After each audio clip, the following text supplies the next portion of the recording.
On vous a souvent répété que si vous étiez assez patient ou assez compréhensif, les gens finiraient par reconnaître votre valeur. Pourtant, la réalité est beaucoup plus brutale. Le monde ne vous donne pas ce que vous méritez. Le monde vous donne ce que vous tolérez. Si aujourd'hui, vous avez l'impression d'être un plan B, ou la personne qu'on appelle uniquement quand les autres sont occupés, ce n'est pas une fatalité. C'est le résultat d'un système que vous avez, malgré vous, laissé s'installer. Aujourd'hui, nous allons démanteler ce mécanisme pour reconstruire ce que j'appelle votre souveraineté. Prenez de quoi noter, car ce qui va suivre va redéfinir votre manière d'interagir avec les autres. Commençons par une vérité nécessaire, bien qu'inconfortable. Si une personne ne vous respecte pas, c'est en partie parce que vous l'avez formé à agir ainsi. En psychologie, ce phénomène s'appuie sur le concept du conditionnement opérant. Théorisé par Skinner, ce principe démontre que tout comportement récompensé a tendance à se reproduire. De ce fait, chaque fois que vous acceptez un manque de considération sans conséquence, qu'il s'agit d'un retard systématique ou d'une remarque rabaissante, vous envoyez un signal de validation. Par exemple, prenons le cas de Marc. Marc est un cadre brillant, mais par peur de conflit, il laisse son entourage franchir ses limites. En calmant le jeu par sa gentillesse, Marc récompense en réalité le mauvais comportement de l'autre. Une étude menée par l'université de Stanford sur les dynamiques sociales a d'ailleurs démontré que le respect perçu ne repose pas sur la sympathie, mais sur la clarté de vos frontières non verbales dès les premiers instants. Et maintenant, si on regarde dans la Bible dit dans Proverbe 4, verset 23, « Garde ton cœur plus que toute autre chose, car de lui viennent les sources de la vie. » Donc, vous voyez, la Bible ne nous demande pas d'être des paillassons. Bien au contraire. Elle nous demande d'être des gestionnaires. Si vous ne gardez pas votre cœur, si vous laissez n'importe qui y entrer avec de la boue ou du mépris, vous polluez la source même de votre destinée. Donc, poser une limite, ce n'est pas manquer d'amour, c'est plutôt obéir à l'ordre de protéger ce que Dieu a mis en vous.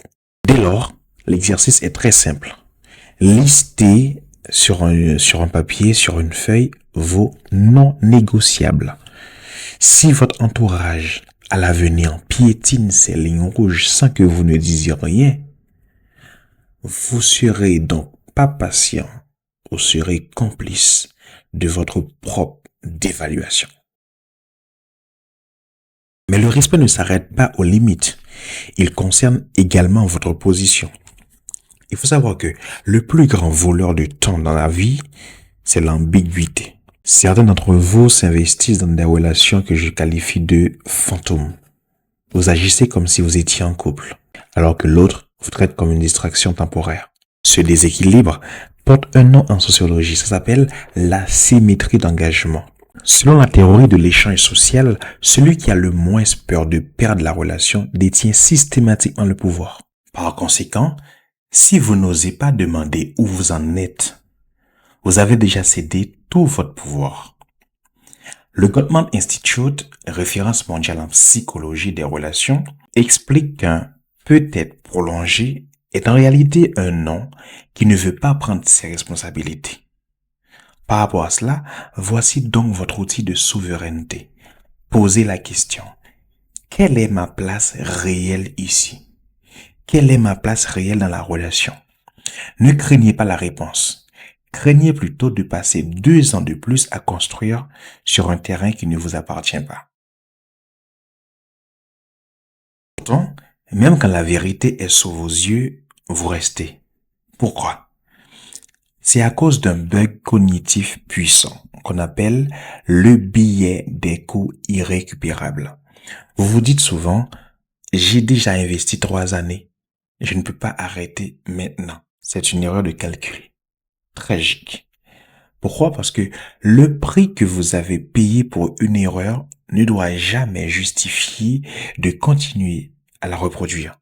Une étude de HearthMath Institute a prouvé que le stress lié à une relation instable dégrade la variabilité de votre rythme cardiaque et réduit également vos capacités de décision de 30%. En d'autres termes, rester là où vous n'êtes pas valorisé vous rend littéralement moins performant dans tous les autres domaines de la vie, y compris votre business. Souvenez-vous de ceci. On ne reste pas là où on se sent supporté. On reste là où on est célébré. On reste là où on est valorisé. Si vous devez constamment prouver votre valeur, c'est que vous n'avez pas le bon interlocuteur. Nous arrivons alors au point de rupture, la séparation. On vous a toujours appris à voir la solitude comme une défaite, alors que c'est une opération de restructuration stratégique. En économie, par exemple, lorsqu'une entreprise liquide une branche déficitaire, on ne parle pas d'échec, mais de sauvetage des actifs.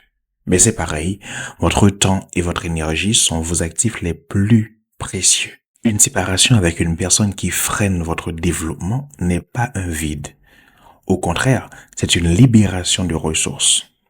En effet, j'ai observé des entrepreneurs tripler leur focus après avoir mis fin à une relation énergivore. Et ça, ce n'est pas une coïncidence. L'énergie que vous passiez à sauver l'autre est enfin réinjectée dans votre propre construction.